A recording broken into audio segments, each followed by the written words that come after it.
Porque una cosa es la despenalización y otra cosa es la promoción del aborto. Pero nadie promueve el aborto. La conversación es el mecanismo a través del cual... Parece evidente, pero vimos en el anterior gobierno que eso no pasaba. ¿No le parece cínico decir una cosa así después de que el propio secretario del presidente, doctor Yalc, fue luego presidente de la Judicatura? ¿No es exactamente lo mismo? Yo creo que no. ¿Usted sigue respaldando el gobierno de Nicolás Maduro? Pero yo no tengo por qué respaldar o rechazar al gobierno de Nicolás Maduro.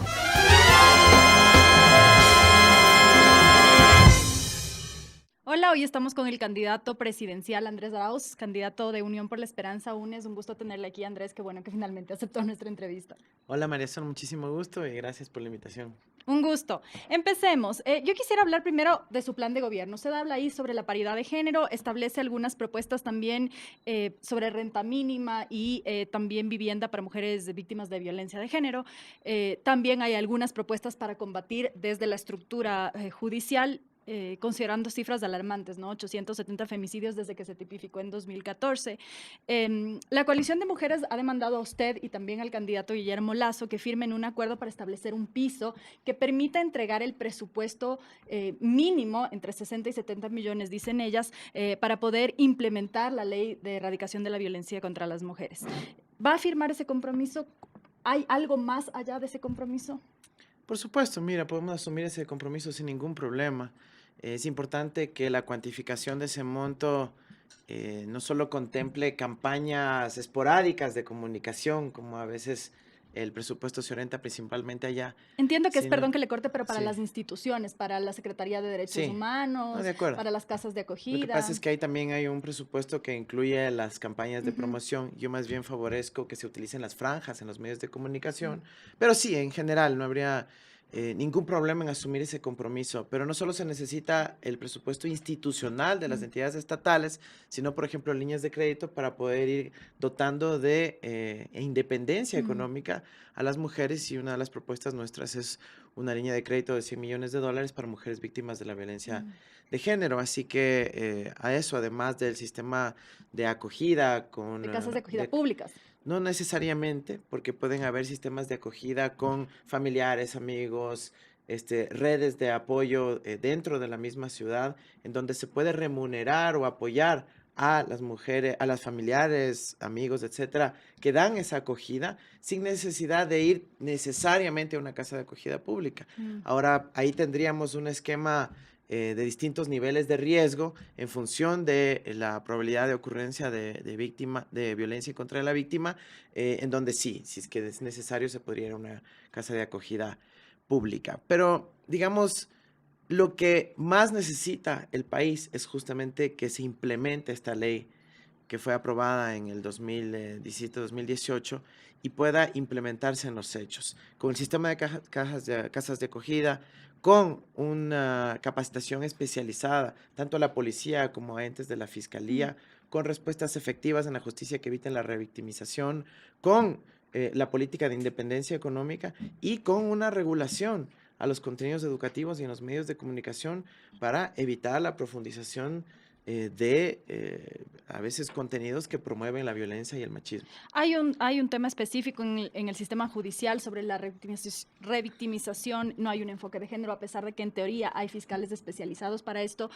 Quienes trabajan en el tema dicen que hay mucha rotación y que por lo tanto nunca se pueden quedar. También pasa que llega la policía, no están capacitados o están parcialmente capacitados, o la capacitación no funciona, porque una vez que atienden estas llamadas de emergencia, les dicen no, háganse de a buenas, no pasa nada, y se perpetúa este sistema, o las mujeres mueren con la boleta de auxilio en la cartera. En ese sentido, ¿cuál sería la propuesta? Porque usted habla de una Secretaría de la Mujer, no sé si esto entraría también a regular esto, ¿cómo funcionaría? Sí, la Secretaría de las Mujeres e Igualdad estaría dedicada a implementar la ley para erradicación de la violencia de género y tendría a su cargo el seguimiento permanente de las reformas legales en algunos casos que hay que hacer, por ejemplo, el tema de revictimización, para evitar la revictimización, y obviamente en la implementación de la política pública, que será absolutamente transversal.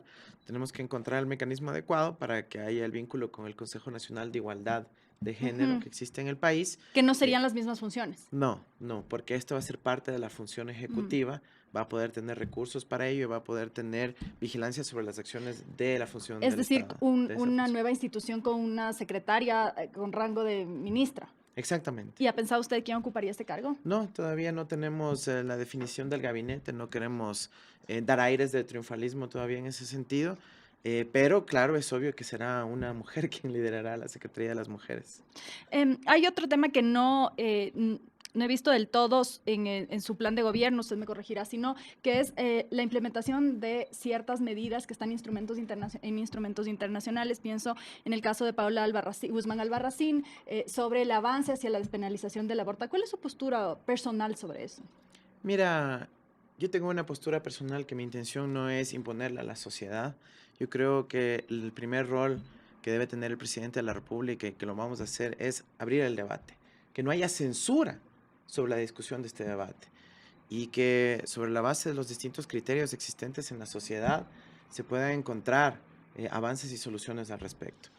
Mi posición personal, insisto, no es de imponérsela a la sociedad, pero ¿Pero yo cuál creo es? que es un asunto de importancia y de relevancia. Mira, yo creo que desde la perspectiva personal, a mí como padre, como esposo, como hermano, no termina de cuadrarme el hecho de que una mujer o una niña víctima de una violación tenga que ir a la cárcel en caso de enfrentarse a un episodio como el del Ujú. aborto. Y yo creo que esa es mi posición personal, pero yo creo que es una discusión efectivamente que debe valorar muchos elementos antes de que pueda ser implementada tanto en el ámbito legal como potencial reforma constitucional. Pero al estar adscritos a estos instrumentos internacionales, las decisiones de la Corte Interamericana son vinculantes. Sí. Justo en este caso de Paola Guzmán, una de las decisiones es el aborto, despenalización del aborto. ¿Qué haría el Estado ecuatoriano si usted llega a ser la cabeza en este caso? Tendría que decidir si acatar o no acatar. En teoría es obligatorio acatar, pero ¿qué haría en ese caso? Claro, es obligatorio acatar los pronunciamientos y decisiones de la Corte Interamericana de Derechos Humanos. Por eso hemos dicho que vamos a respetar tanto la Constitución ecuatoriana como los tratados internacionales en materia de derechos humanos. En este caso es una decisión de la Corte y tendremos que pasar por el procedimiento legislativo interno. No hay cómo saltarse tampoco el procedimiento legislativo ecuatoriano. Que claramente yo no soy abogada, pero los abogados dicen que cuando hay discrepancia entre la Constitución y una norma superior o dos normas, siempre rige la que prevalece por encima de los derechos humanos. En este caso, prevalecería las opiniones consultivas y instrumentos internacionales específicamente en favor del aborto, que estarían por encima de la Constitución. Por lo tanto, entiendo yo que no haría falta ni siquiera una reforma Usted y lo ha tendría dicho, en simplemente el que caso de aplicarse. normas, una decisión de la Corte no es una norma, pero evidentemente lo que da es una instrucción para que se proceda a perfeccionar de acuerdo al procedimiento legislativo de nuestro país. Así que me parece una valiosa oportunidad para que el debate se abra con amplitud, con seriedad, con responsabilidad y se pueda discutir en el Ecuador. Pero mientras tanto se seguirían yendo presas las niñas o las mujeres que aborten, Mientras tanto, la ley ecuatoriana, el Código Penal, lamentablemente sigue vigente en ese aspecto. sin aplicar las decisiones de la Corte Interamericana. Es que la decisión no Pero es que altera el ordenamiento es justo lo que le jurídico digo, actual. entiendo que si es que hay Es un que, fallo de la Corte, es que prevalece este fallo antes de la dijiste Corte. norma, ¿no es cierto? Sí, Una pero es cosa el es fallo. un tratado Sí, me refiero al fallo de internacional la que sí Corte, tiene, de específicamente acuerdo al en el artículo caso de Paula Guzmán 424. Albarracín, el fallo específico es despenalización del aborto. Es un fallo ya de la Corte que debería Sí, ser acatado pero inmediatamente. lo que no dice es que ya queda despenalizado, No, sino no, que le claro, pide al pero Estado que de acuerdo, implemente esa de modificación acuerdo. y en el Ecuador tenemos Pero procedimientos ¿caminarían ustedes hacia legislativos. eso? Yo creo que sí, la sociedad tiene que Más avanzar bien, hacia ahí. formulo bien la pregunta, ¿usted impulsaría eh, una reforma en el Código Orgánico? ¿Discutiría con su bancada legislativa para ser favorable o no estaría favorable? ¿Cuál sería la postura ya si es que tenemos que tomar la decisión en la Asamblea, volver a discutir lo que ya pasó en 2019 y finalmente no pasó? Como ya lo he dicho, yo creo que el debate se debe dar, se tiene Pero que el abrir debate esa está ahí. discusión. ¿Usted Pero, personalmente lo impulsa o no lo impulsa? pero me refiero al procedimiento legislativo. Tiene que haber esa discusión en el ámbito legislativo, en el ámbito de la sociedad, en los medios de comunicación, con los insumos de todas las partes y segmentos de la sociedad, para que determinemos la mejor manera de avanzar con prontitud o no. Pero es un asunto que tiene que perfeccionarse a través de nuestra Asamblea Nacional. ¿Pero usted lo impulsaría o no? Mira, ya lo he dicho e insisto. Es que no me dice claramente, me dice hay que debatir, pero el debate ya está ahí, ya lleva bastante tiempo debatiendo. O sea, acuérdese usted, además, en 2013, cuando el presidente Correa era presidente, hubo este intento por parte de la bancada entonces de Alianza País de discutir, de poner una moción para discutir en la Asamblea. El presidente amenazó con renunciar si se insistía en esa discusión. Han pasado unos años, por eso le digo que el debate ha estado siempre ahí. ¿Qué pasaría si usted llega a ser presidente? ¿Usted impulsaría esa discusión? ¿Tendría otras prioridades? Es como yo he dicho, yo no voy a censurar esa discusión. Tiene que Ok. darse, pero mi criterio personal no va a ser impuesto. Tiene que darse la discusión. Tiene que darse en el ámbito legislativo, en el ámbito de la sociedad. Pero aquí el primer paso y fundamental, y el que yo he dicho siempre, es que necesitamos que haya un empoderamiento ciudadano de gran escala, porque en la sociedad tiene que haber es básicamente un cambio cultural respecto a este tema y eso pues requiere un proceso y un tiempo de deliberación.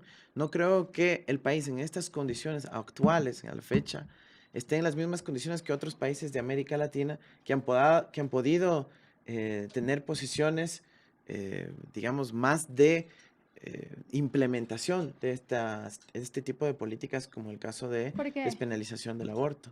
¿Por qué no?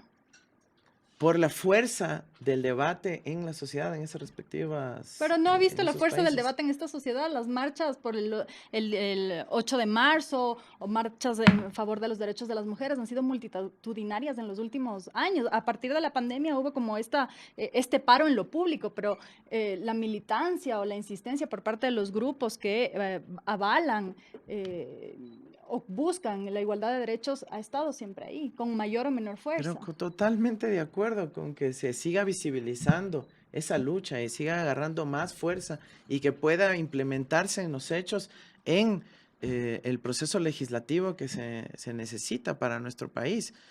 Pero insisto, no es que simplemente con la No, voluntad no, del próximo presidente de yo la sé, República eso se va a simplemente cambiar. quería tener claridad sobre su postura personal, pero me está dando vueltas y no me No, deja he sido claro sobre, bastante claro cuál es mi postura en personal. favor de la despenalización del aborto. En el caso de violación, Ok. especialmente para niñas, pero yo creo que eso no se puede disponer por No, no, decreto. pero le estoy preguntando su Sí. posición y si lo impulsaría o no. Esa es básicamente la pregunta. Porque me preocupa que hay algunos candidatos, y usted me dirá si está en ese andarivel, que parece que tienen más preocupación por si su postura es favorablemente electorera o no. Ujú. Es decir, si usted dice sí estoy en favor o no estoy en favor, hay un cálculo electoral detrás Sol, yo creo por que he sido el bastante número de claro sobre votaciones, mi por la posición. cantidad de votantes que puede tener. Por eso, desde su idea. He sido bastante claro con mi posición. Yo sé que la intención es generar esta supuesta ambigüedad, pero he sido bastante claro con mi posición. Y hay razones de vida, hay razones de creencias, hay razones de experiencias de vida por las cuales lo tengo. Lo que digo, y soy absolutamente claro, porque tampoco hay que alimentar falsas expectativas.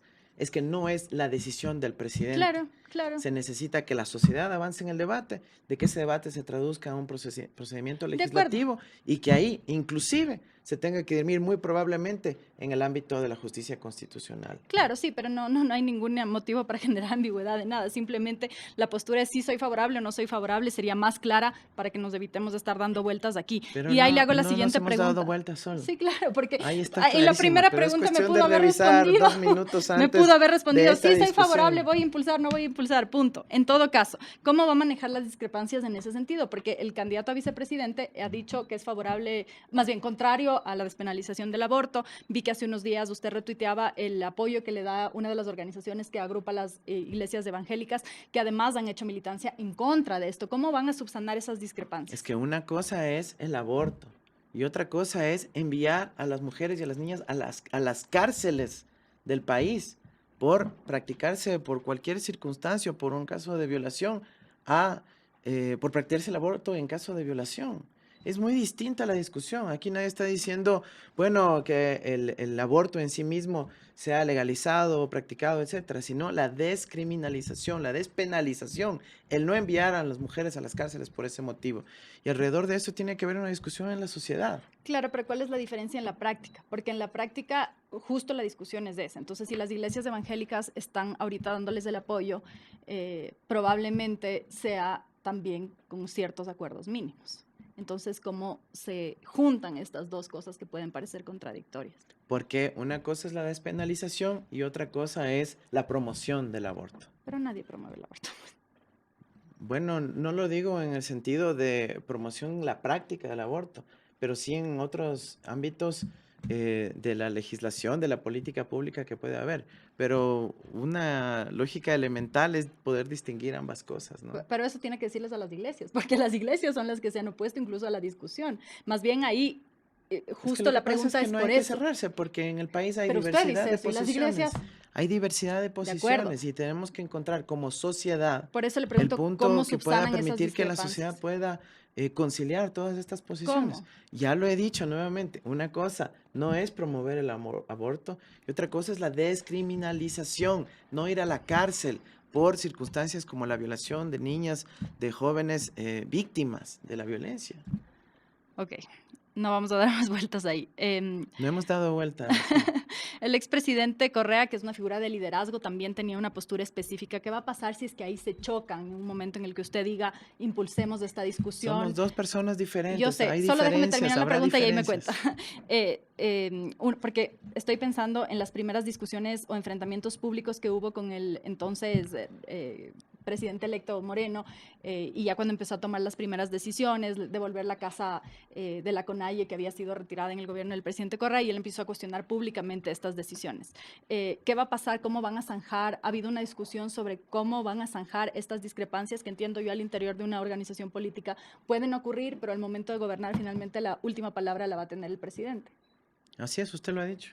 Pero ¿cómo se zanjan al interior La del última partido para palabra que no la haya, tendrá el para presidente que de no la haya estos República. quiebres, para que públicamente después no le diga, pero Andrés Mira, ha sido abortista y no como sabíamos? todo diálogo en la sociedad, Ujú, cuando hay diferencias, nos sentamos a conversar, ujú. buscamos los puntos en común, los separamos de los puntos donde hay diferencia, aprovechamos para avanzar los puntos de común, dejamos para más adelante los puntos de diferencia y definimos un mecanismo de solución de controversias.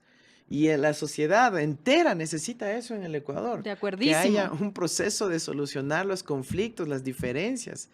Y eso se hace mediante la conversación, poniéndonos juntos en la mesa, deliberando, planteando ideas, debates, cifras, indicadores y llegando a una solución del caso. Pero eso no significa excluir a una parte, a un sector de nuestro proyecto político o a un sector de nuestra sociedad, sino que podamos tener una discusión franca, honesta, respetuosa, sobre la base de criterios que pueden venir de la moral, de los valores, de los principios, de la ciencia, de la salud y combinarlos para poder llegar a una solución que pueda beneficiar a la gran mayoría de la población. Tampoco se puede dejar contentos absolutamente a todo el mundo. Así es. Hay otra cosa, hay autocrítica al interior del movimiento. Usted ha dicho ya en algunos medios, le he visto hacer unas críticas bastante suaves, por cierto, pero a los errores del gobierno anterior. Y le menciono tanto esto porque hay un contexto histórico aquí que no se puede desprender. En ese sentido, ¿qué reconoce usted como errores que no quisiera que vuelvan a ocurrir o que ocurran en un eventual gobierno suyo? Mira, yo he sido muy autocrítico con el proceso y de hecho el que esté yo en el cargo de la nominación para presidente de la República de la coalición Unión por la Esperanza, de esta gran alianza que representa amplios sectores de la sociedad, es porque se está reconociendo la autocrítica. Mm. ¿Ya? Y yo he sido autocrítico en varios elementos de lo que fue el gobierno de Rafael Correa y de la Revolución Ciudadana. Yo creo que tenemos déficits muy importantes en materia de plurinacionalidad, en materia de derechos sexuales y reproductivos, especialmente de las mujeres ecuatorianas, en materia de la construcción de un sistema de educación intercultural bilingüe de gran calidad Ujú. que pueda respetar la praxis y la cultura de los pueblos y nacionalidades indígenas del Ecuador. Yo creo que ha habido deudas también en materia de la política agrícola, agraria, campesina y rural de nuestro país. Y algo absolutamente trascendental, que es la falta de participación ciudadana y poder popular que pueda sostener este proyecto en el ¿En qué tiempo, sentido?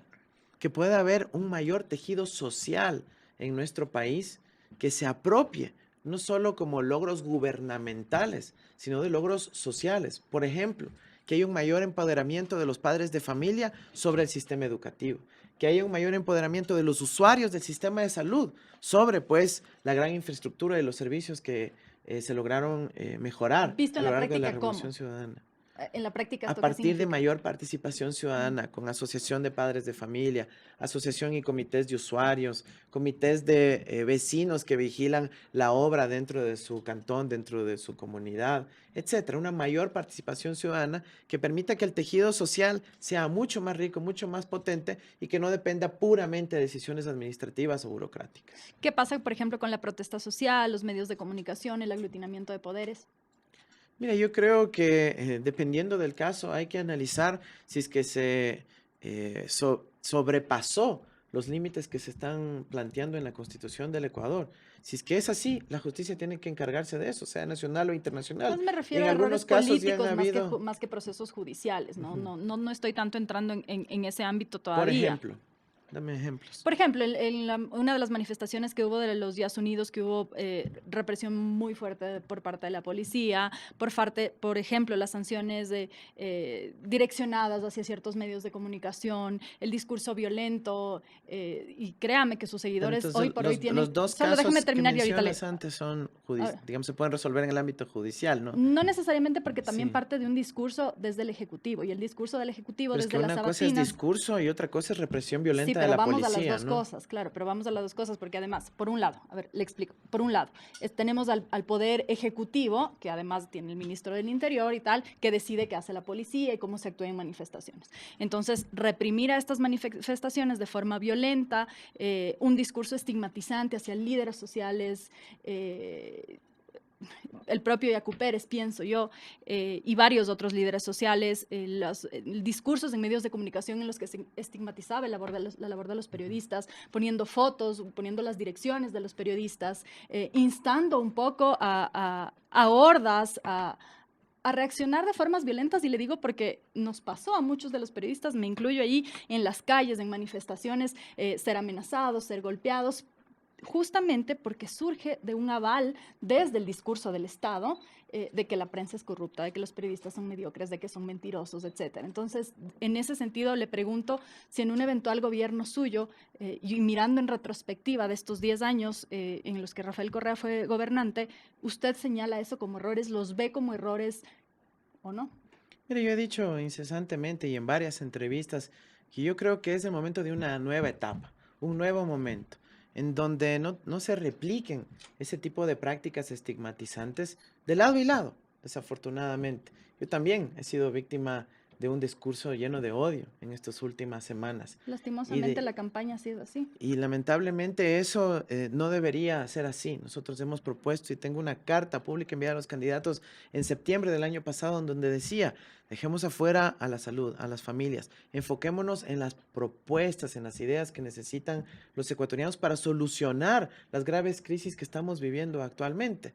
Pero hay que hacer un esfuerzo por entender que es un problema y lamentablemente ni siquiera solo de la sociedad ecuatoriana, sino que los tiempos líquidos, lo efímero de las redes sociales y su propensión a impulsar el discurso de odio se está lamentablemente replicando en muchas partes del planeta. Entonces hay que buscar las causas estructurales de aquello y poder atacarlas de esa forma, ¿no? Estructuralmente. Ahora, sobre la gestión y el discurso mío, Ujú.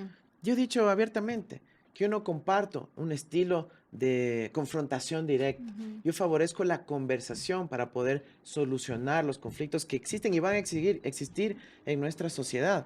Y yo he Ujú. hecho un llamado desde el 7 de febrero, en donde tuvimos los resultados de la primera vuelta, a una gran unidad nacional, a poder encontrar soluciones comunes para nuestro pueblo a partir de la construcción de un gran bloque histórico que se deje ya de odio, de mala onda, de bronca y empiece a construir el futuro de nuestro país.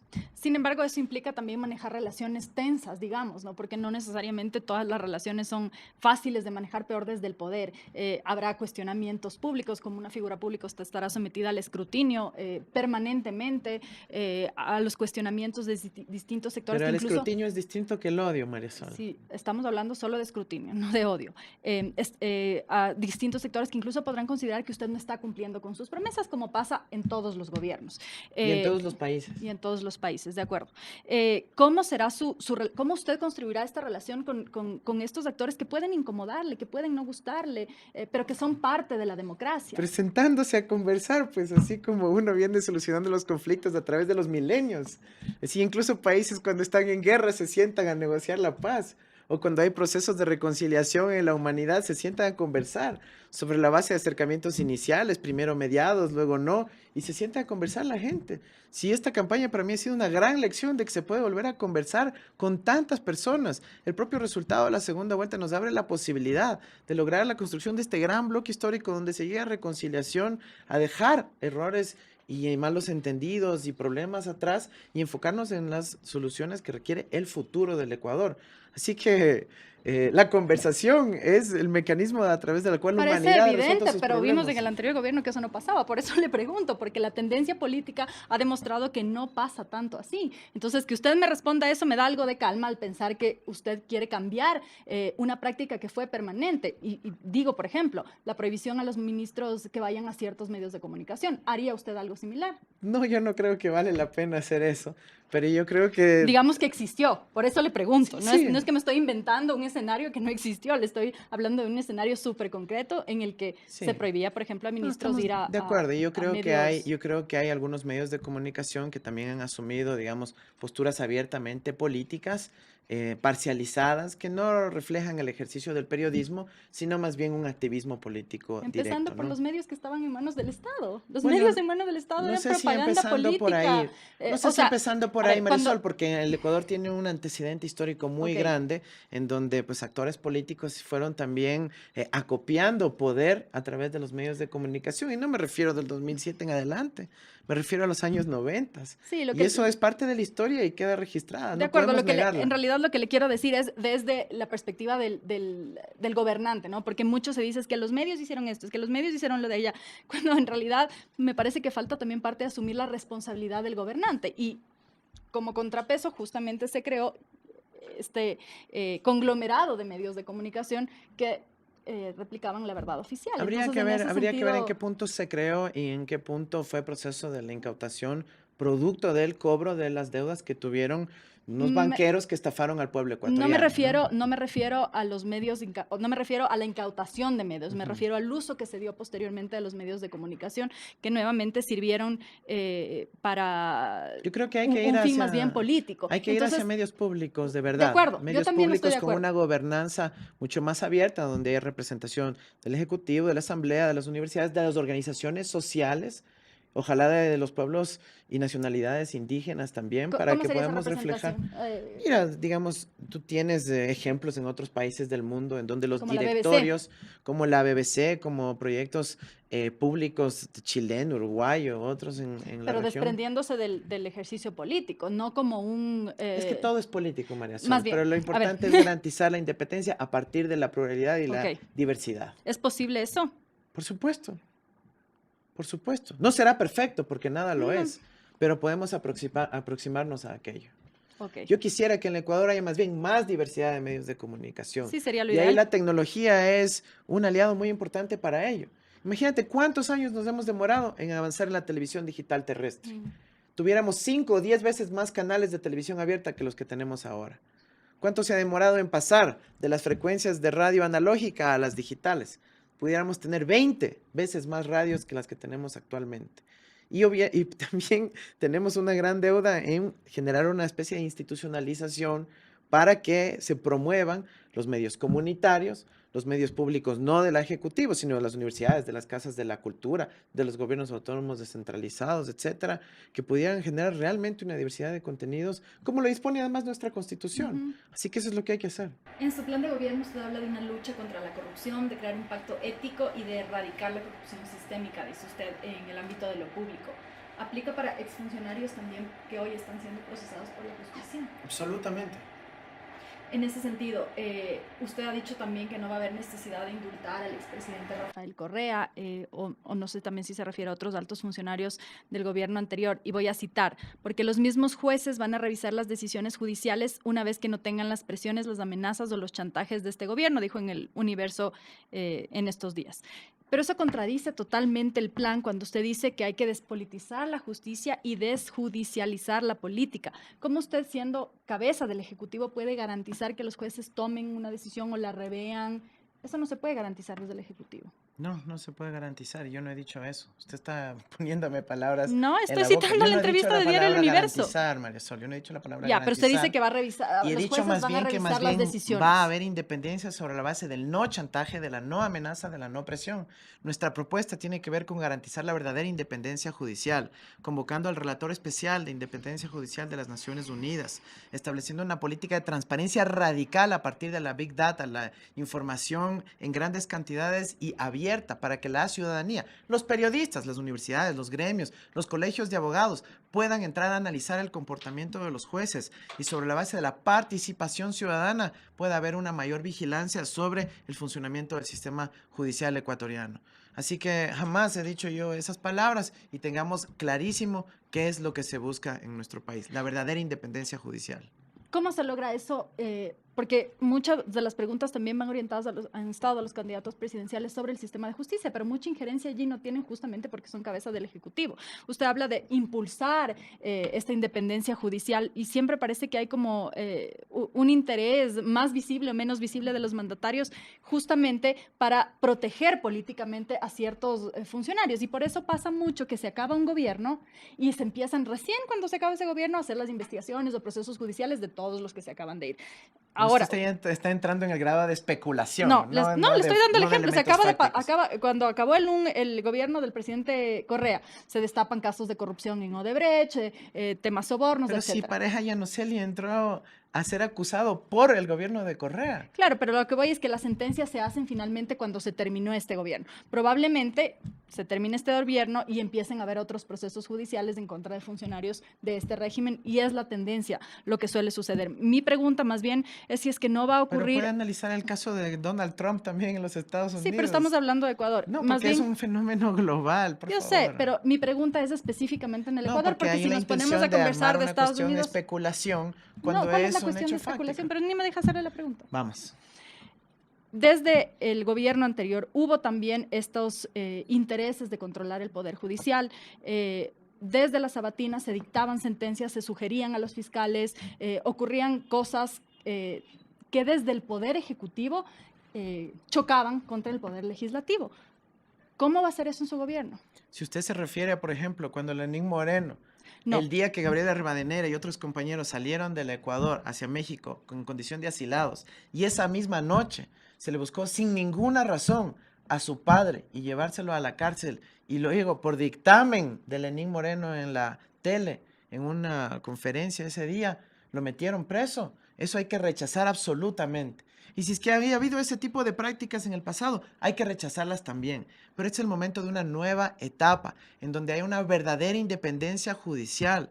Por eso hemos dicho, vamos a convocar al relator especial de las Naciones Unidas, que por cierto se ha pronunciado contundentemente en contra de la injerencia del gobierno de Moreno en la actual función judicial, en donde la concuñada del presidente es la presidenta de la judicatura, en donde tenemos una clara influencia del gobierno a partir de chantajes de María Paula Romo y otros funcionarios a los jueces del sistema. Nosotros tenemos que rechazar eso categóricamente. Nunca antes ha habido tal nivel de persecución política y tantos asilados y exiliados que han sido reconocidos internacionalmente. Pero ¿no le parece cínico decir una cosa así después de que el propio secretario del presidente, el doctor Yalc, fue luego presidente de la Judicatura? ¿No es exactamente lo mismo?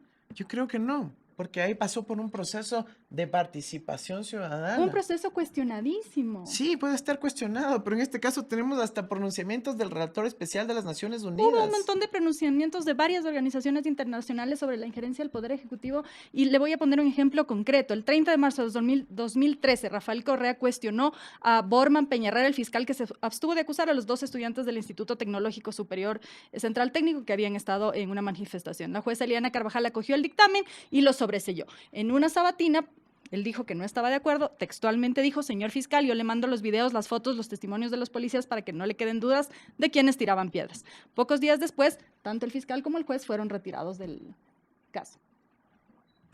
¿Qué clase de injerencia es esa? O sí está bien, porque ahí entonces, como somos del mismo movimiento político, ahí está bien, y ahorita como Moreno no es nuestro amigo, entonces está mal. Y hay una doble vara para medir este tipo de Ya he cosas. dicho que lo que necesitamos es ir a una verdadera independencia judicial con apoyo de las Naciones Unidas. De hecho, el lunes pasado ya me reuní con ellos para pedir apoyo específicamente en esta materia. Ellos están realmente extrañados y preocupados por el funcionamiento de nuestro sistema judicial. Yo quiero informatizar el sistema para no caer en estas ¿Qué prácticas significaría eso? que significa que vayamos a la publicación de las decisiones judiciales, de las decisiones de los fiscales, de forma sistemática y estructurada, no en lo que yo llamo PDFs chuecos, que van a ser muy difíciles para poder realizar un análisis y determinar si los problemas diarios de los ciudadanos, de quienes son víctimas de los robos, de la violencia, de las violaciones, de las muertes, están siendo solventados. No, bueno, como ha sido quizás la prioridad de ciertos medios, de enfocarse en unos cuantos otros casos sobre la base de la persecución y el odio. Nosotros tenemos que velar por el funcionamiento de todo el sistema de justicia y sus vinculaciones con materia de seguridad, con el sistema penitenciario y demás. Me preocupa un poco esto de nuevo de ciertos medios, de esta acusación cada cierto tiempo a ciertos medios como si la culpa fuera del que cuenta la historia, no de lo que está pasando atrás de la historia, no del que ejecuta la Es que historia. hay miles de Entonces se historias acusa, más, María solo Sol. déjeme terminar. Entonces se dice, es culpa del medio que está diciendo que hay un caso de corrupción ahí, cuando en realidad lo que debería preocuparles es el caso de corrupción, no que un medio lo cuente. Claro, y los miles de otros casos de corrupción y casos de robo y de violencia que existen en el país.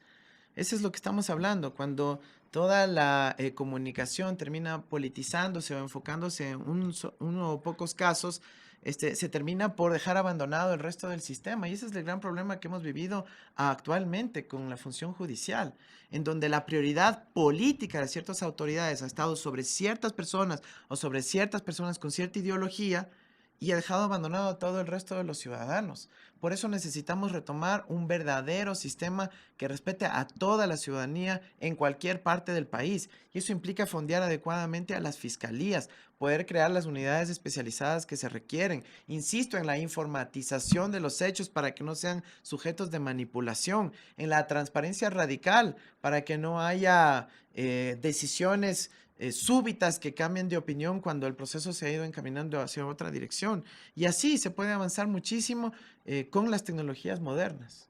Pero entonces, usted tiene la esperanza, finalmente, para cerrar la pregunta que le hice hace un momento, la expectativa más bien de que los jueces tomen una decisión distinta y aparezcan milagrosamente pruebas distintas para que se reabran los casos. Me imagino, ¿Qué significa milagrosamente? porque si son casos cerrados con sentencias ejecutoriadas, en principio, a menos que haya una prueba nueva, que Así tendría que es. aparecer, que hasta ahora no ha aparecido, pero que tendría que aparecer, para que se reabra el caso. ¿Eso es lo que usted piensa que podría ocurrir? Sí, en materia del derecho penal hay el recurso de revisión que Ujú. cuando existe Cuando nueva aparece prueba nueva. evidencia, etcétera, o cuando se determine fraude procesal por chantajes, amenazas o presiones, también se puede anular y revertir los procesos.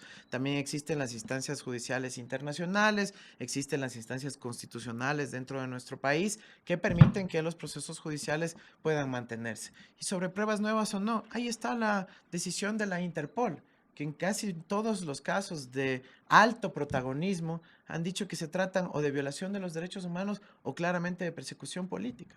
Lo mismo que pasó con el expresidente Maguad, ¿no? Lo mismo que pasó con el expresidente Mawad, con la diferencia de que ahí tenemos una consecuencia de 2 millones de ecuatorianos expulsados de su patria, 2 millones de ecuatorianos expulsados de su patria, y aquí no.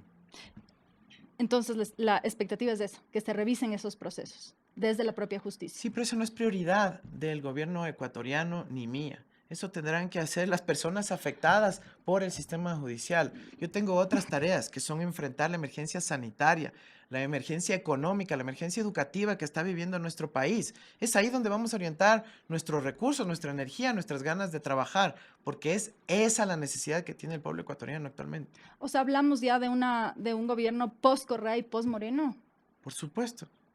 ¿Qué características tendría este nuevo O sea, para gobierno empezar, yo en no el que soy ni Alianza Correa País, ni de Moreno, yo acuerdo, soy pero Andrés me Arauz. refiero, más me refiero a la esencia del nacimiento de la organización política, esta organización política en la que nació con estos dos figuras, 10 años del uno, 4 del otro, y que termina resquebrajando al movimiento al punto de aniquilarlo electoralmente en las últimas elecciones, Alianza País como tal.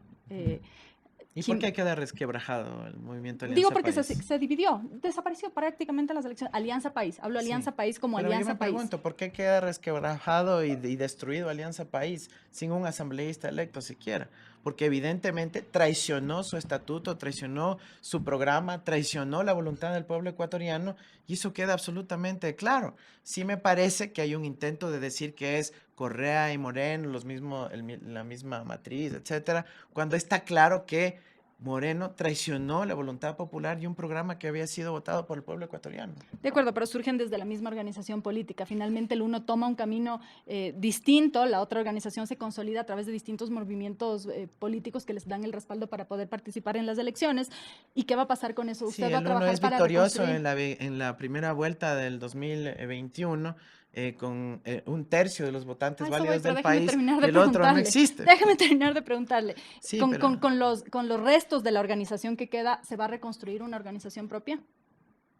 mira, ¿Usted tiene interés en reconstruir una nosotros organización propia? somos parte de la coalición de la Unión por la Esperanza, en donde están dos movimientos políticos de escala nacional y donde tenemos cientos de organizaciones sociales y productivas que se han adherido para poder construir el futuro del Ecuador, que le están apostando a la renovación generacional, a una nueva etapa en donde el progresismo tendrá que aliarse y construir puentes con la unidad plurinacional y la socialdemocracia de nuestro país, y estamos totalmente abocados a ello.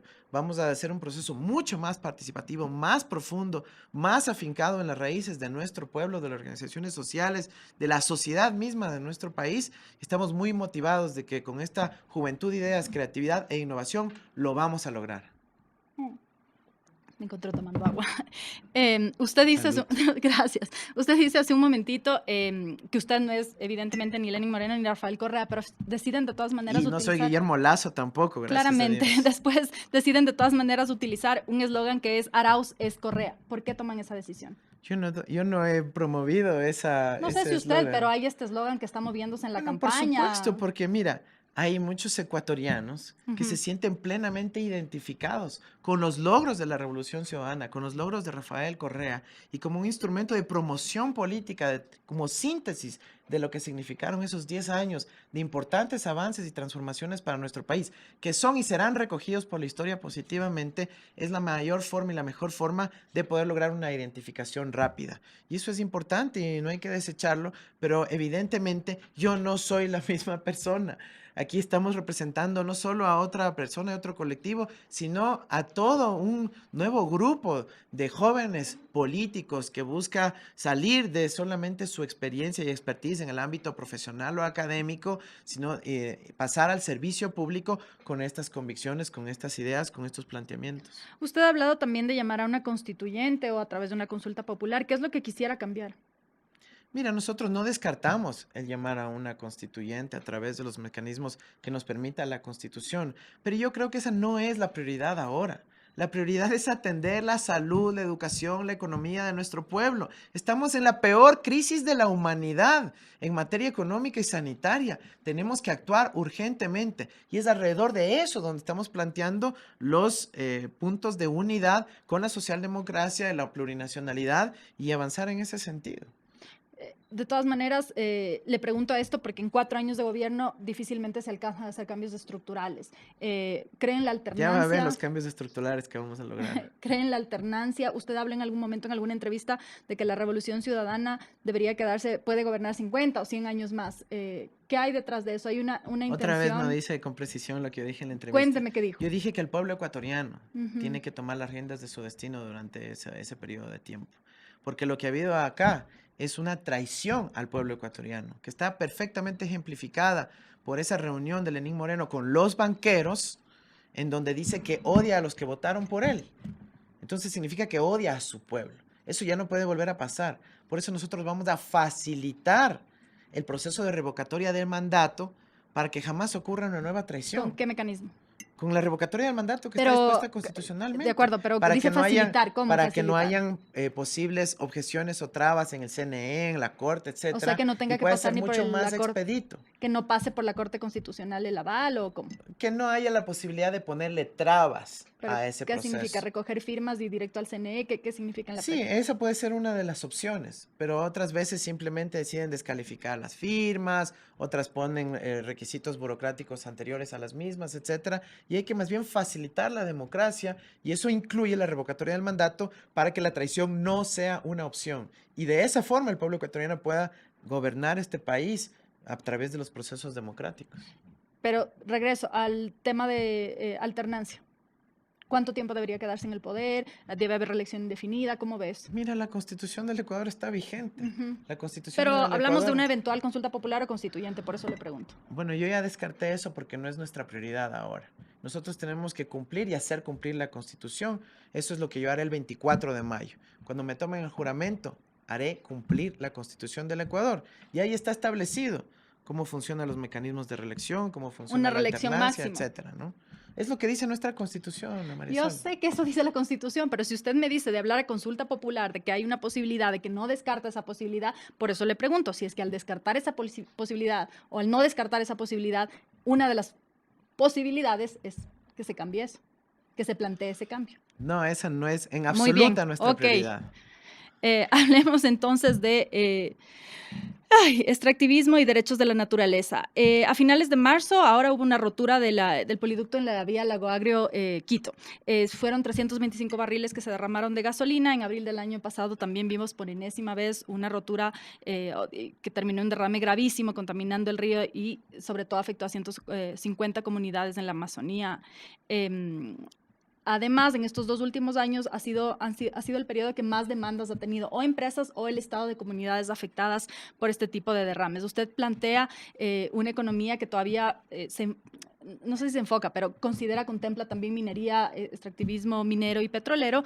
¿Qué propuesta concreta tiene para evitar que estos derrames ocurran y también para reparar a las comunidades afectadas por los que ya han ocurrido? Ya, bueno, ahí hay como 5 preguntas, pero Dos hay, vamos dos resolviéndolas de a hay. poco, ¿no? No, hay varias, porque estaba preguntando también sobre las políticas del extractivismo y demás.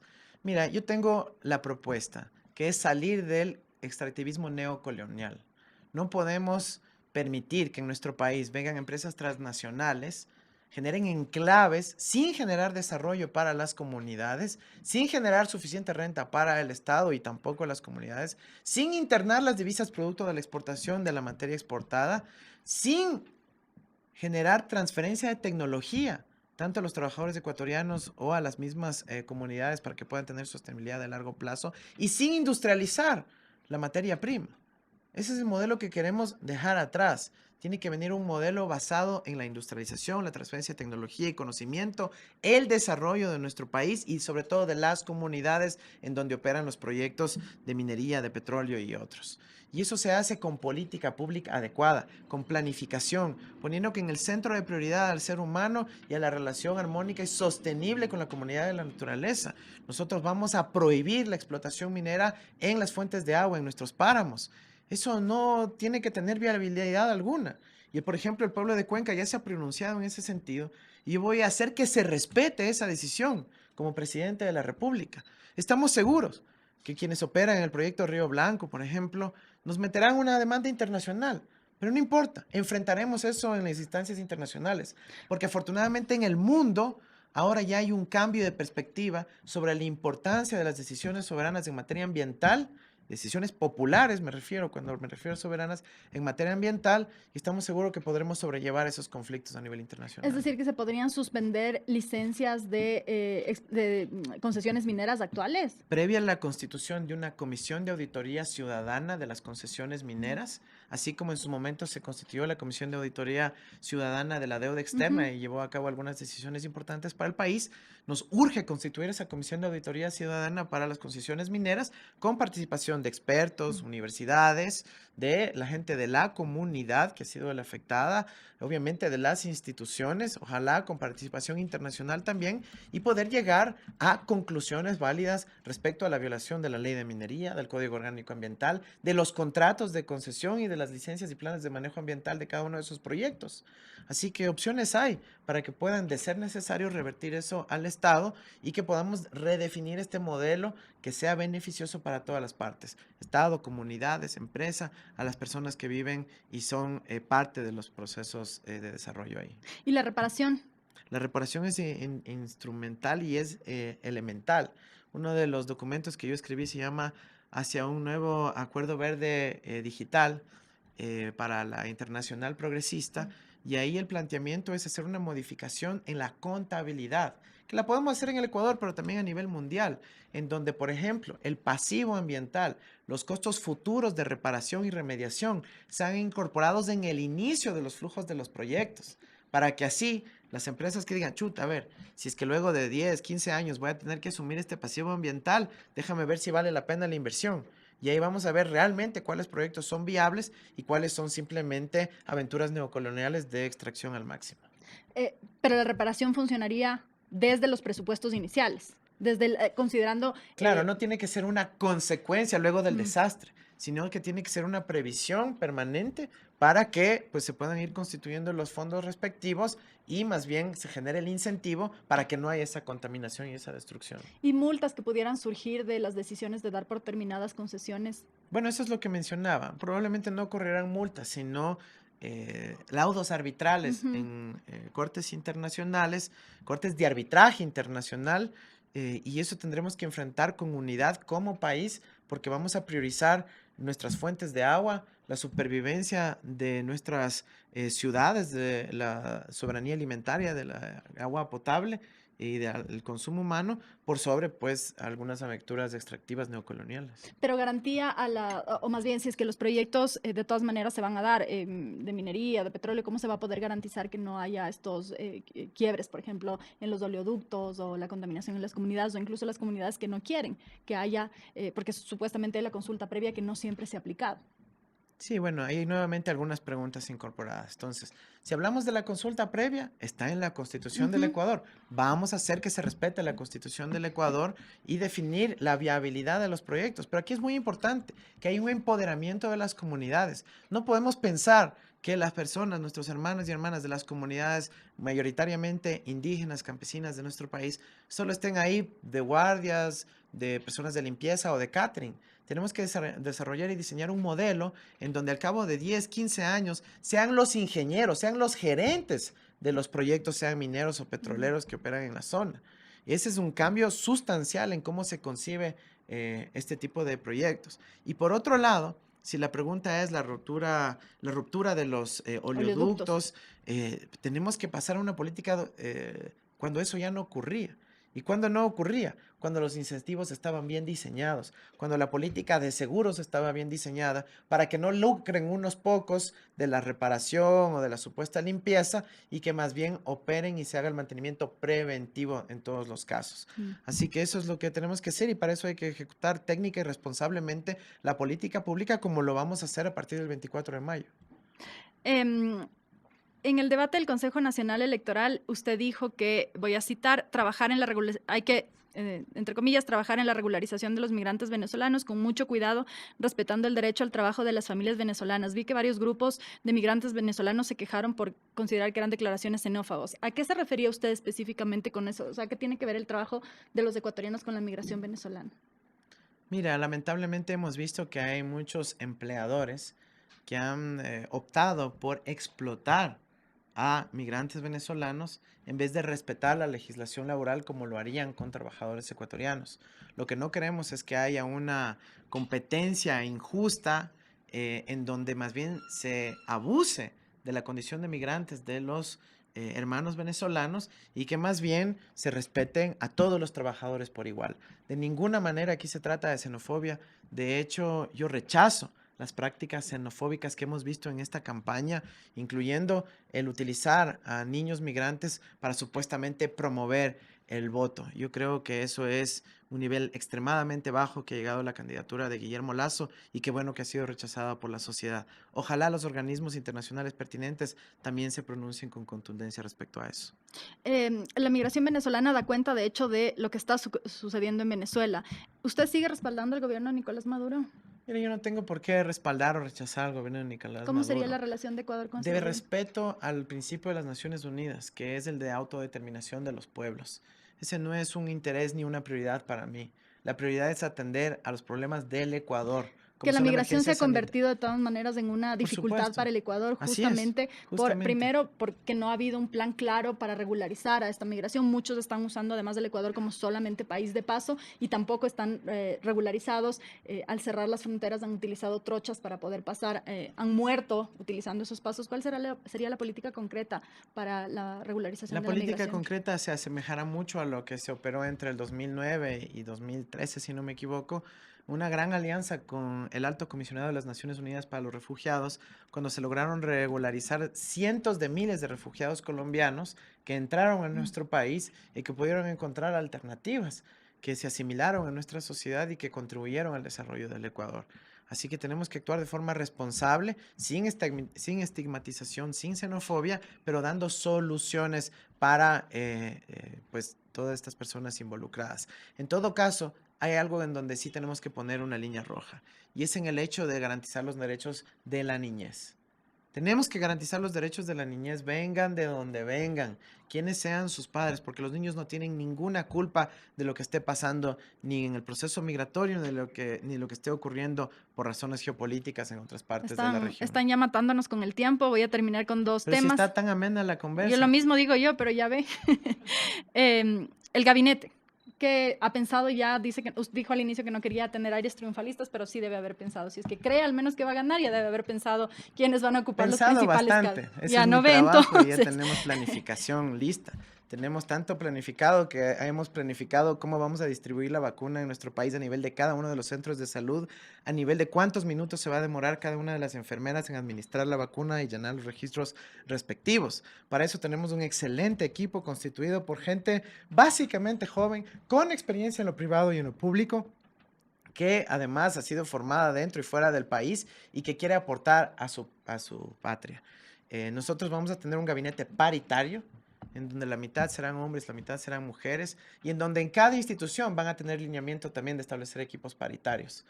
Vamos a establecer un gabinete plurinacional e intercultural, Deme en donde nombres, haya deme representación nombres. de los pueblos y nacionalidades, del pueblo afro, el pueblo montubio de nuestra patria, y también va a ser un equipo fundamentalmente joven. Un equipo Pero deme fundamentalmente nombres, joven. algún nombre. ¿Quién va a ser su No, canciller, yo su ministro no voy de a anunciar nombres Economía? hasta que logremos la victoria el 11 de ¿Por qué abril. no quiere dar nombres? ¿Van Porque a eso ser los sería mismos del caer, gobierno de eso Rafael sería caer Correa? en triunfalismo. Eso sería caer ¿Pero en por qué si dice que triunfalismo. va a ganar? ¿No cree que va a ganar?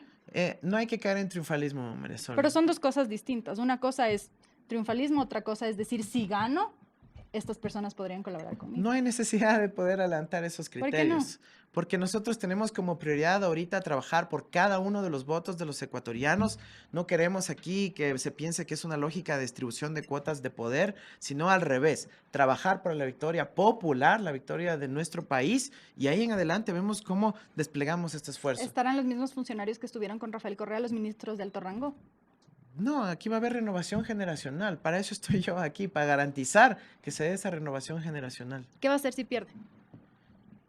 O sea, ¿cuál es su plan no si vamos pierde? a perder. Pero ve que es contradictorio, me dice no triunfalismo y después me dice no vamos a perder. ¿Qué No vamos mismo? a perder porque estamos trabajando y recorriendo cada rincón de la patria. Estamos hablando con todos los grupos de nuestra sociedad, con el sector productivo, con los sectores de jóvenes, las mujeres, los ambientalistas. Estamos hablando con los pueblos y nacionalidades indígenas de nuestro país. Hemos hablado con la gente en todas las provincias del Ecuador y estamos convencidos de que aquí va a haber un pronunciamiento popular contundente el 11 de abril. No hay necesidad de pensar en el escenario de la derrota porque nosotros más bien estamos acostumbrados a ganar. Quien está acostumbrado a perder es el señor Lazo. No ganó en primera vuelta, pero déjeme decirle. Muchas gracias, Andrés, por habernos acompañado. Ha sido un gusto tenerla aquí. Gracias por compartir corrijo nomás sus porque sí propuestas. ganamos la primera vuelta. Quiero decir, no ganó Nosotros en fuimos primera vuelta. de largo la primera No fuerza dije que política no de ganó nuestro la primera país. vuelta, digo que no ganó en primera vuelta. Sí, estamos en primera acostumbrados a ganar y ganamos en la primera vuelta No con ganó más en de primera un vuelta, sí millón. estamos yendo a segunda. Ganamos con más de 1.200.000 votos de diferencia frente al segundo o al tercero, como quiera verlo. Y nosotros estamos más bien seguros de que esa gran ventaja, junto a las adhesiones que hemos recibido en los últimos días y en las últimas semanas, será suficiente para que el pueblo ecuatoriano nuevamente pueda recuperar esas ganas de futuro, volver a tener un gobierno que ahorita no existe y evitar el continuismo de Moreno y Lazo que nos ha desgobernado en estos últimos años. Ya basta de un gobierno que atiende a unos pocos, como ha sido con la vacuna y con la economía, y es hora de un gobierno que atienda a todos. Eso es lo que nosotros representamos y por eso estamos seguros de la victoria. Termino con el respaldo reciente que le dieron en estos días Isidro Romero, y bueno, también anunció Jimena Peña que no iba a votar con la derecha. ¿Recibió el un respaldo, el otro no? ¿Cuál es su...? Nosotros hemos recibido respaldo de muchos más actores. Hablo que específicamente aquellos, ¿no? Hemos hablado de sectores los que apoyaron candidatos a Yacu presidenciales. Pérez en la primera vuelta. Hemos recibido respaldos de sectores de la socialdemocracia que están apoyando nuestra candidatura. Hemos recibido respaldos de pueblos y nacionalidades que están gustosos de apoyar esta candidatura porque ven un refrescamiento de la política. Así que más allá de las personas, porque los votos no son directamente endosables, nosotros vemos con alegría como organizaciones sociales, sectores amplios de nuestra sociedad se han sumado a esta gran unión por la esperanza. El refrescamiento de la política es usted. Porque la Es organización la juventud, estuvo 10 años en el poder, es la ¿no? juventud y es los nuevos cuadros que vienen acompañando a este futuro equipo de gobierno. Y estos tampoco me va a decir quiénes son.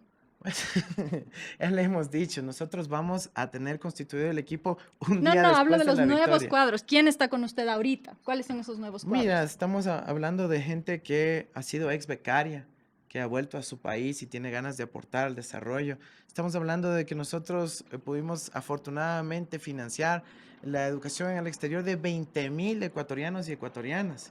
Y muchos de ellos ya están retornando o han retornado al país y que están deseosos y gustosos de aportar al futuro de la patria. Así que con los mejores profesionales que se hayan formado dentro o afuera del Ecuador, vamos a constituir este equipo de gobierno. Muy importante, insisto, un gabinete paritario que incluya a los pueblos y nacionalidades del Ecuador y que sea predominantemente sub 40. Gracias, Andrés. Le agradezco por estar aquí. Ojalá si gana las elecciones me vuelva a aceptar una entrevista cuando sea presidente, si es que eso llega a ocurrir. Y le agradezco nuevamente por la invitación. Esta fue la entrevista con el candidato por UNES, Andrés Arauz. Muchas gracias por habernos acompañado.